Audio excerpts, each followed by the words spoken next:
जय श्री महाकाल भक्तों, जय श्री राधे राधे।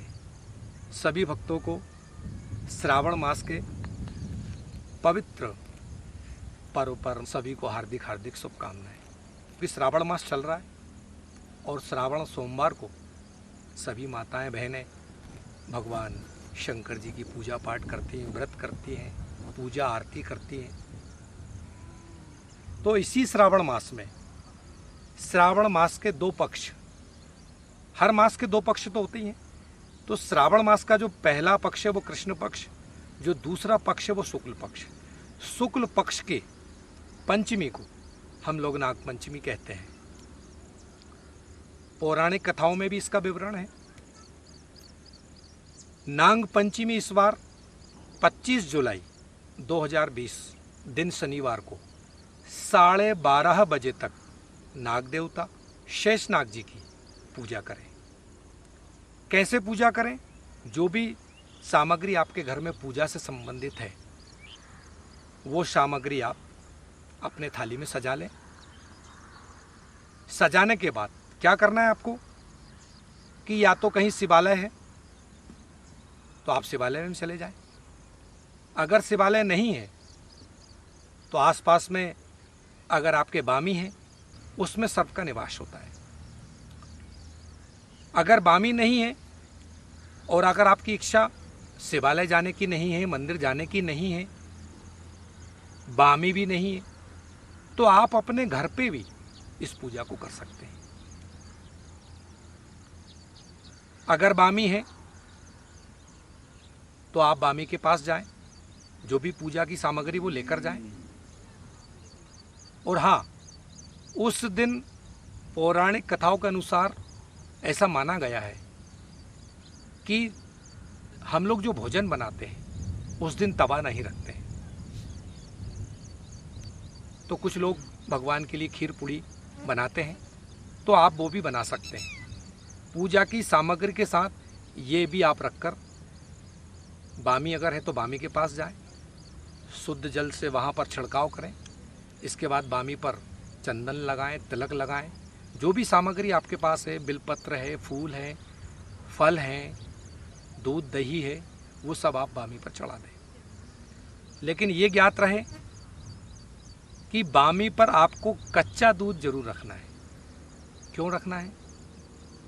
क्योंकि बामी पर भगवान जो हमारे शेषनाग हैं वो उनका घर है।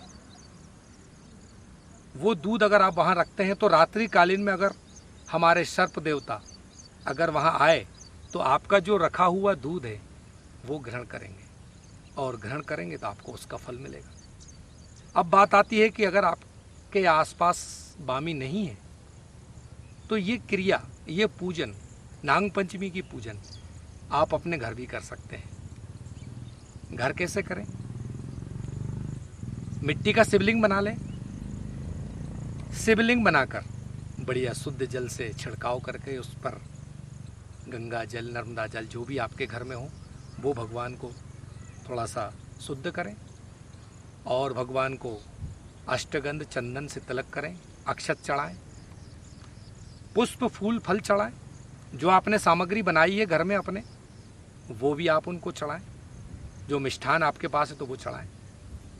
और इन सभी पूजाओं में चाहे वो देवालय हो, शिवालय हो, चाहे वो बामी हो या अपने घर हो।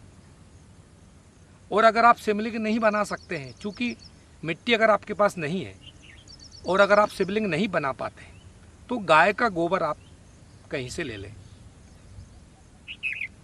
हमारे जो पूर्वज थे वो घर के दरवाजे के आसपास ऐसा सीधे और ऐसा उल्टे पे 1/1 का गाय का जो गोबर है उससे लीप देते थे, उसका लेपन करते थे। उसी गाय के गोबर से सर्प बना देते थे ऐसे करके। तो आप उस पर गोबर के सर्प बना दें। सर्प बनाने के बाद जो पूजन हम शिवालय में जाके करेंगे या बामी पे करेंगे या मिट्टी के जो भोलेनाथ जी बनाएंगे उसकी पूजा करेंगे, वैसे ही आप ये पूजा जो दीवार पर आपने आकृति बनाई है सर्पों की, उन 5 सर्पों की आकृति बना लें, 5 बना लें, 9 बना लें। उनकी आकृति पर आप शुद्ध जल छिड़कें। शुद्ध जल छिड़कने के बाद उनको चंदन लगाएं, अष्टगंध लगाएं। जो भी आपकी सामग्री वो आप उन पर चढ़ा दें। पूजा कहीं भी करें, जैसे ही आप पूजा करने बैठते हैं तो सबसे पहले महाकाल जी को, भोलेनाथ जी को, जो हमारे शंकर जी हैं, जो देवों के देव महादेव हैं, उनको प्रणाम करें। और जो भी आपकी इच्छा हो, जो हमारे मन में कामना है, वो मन में विचार कर लें। मन में विचार करके संकल्प लें। जरूरी नहीं कि संकल्प पंडित जी दिलवाएं, आप अपने मन में भी संकल्प कर सकते हैं कि हे प्रभु, मेरी जो भी कामना है, जो भी इच्छा है, उसको आप पूरी करें। और इसी इच्छा के साथ मैं आपकी नाग पंचमी की, शेष नाग जी की, सर्व देवता की पूजा अर्चना करता हूँ। और भगवान को बढ़िया दीप, अगरबत्ती, धूप बत्ती ये आप सब दिखा के उनको प्रणाम कर लें। प्रणाम करने के बाद जो भी आपके कार्य हैं वो करें। जय श्री महाकाल भक्त।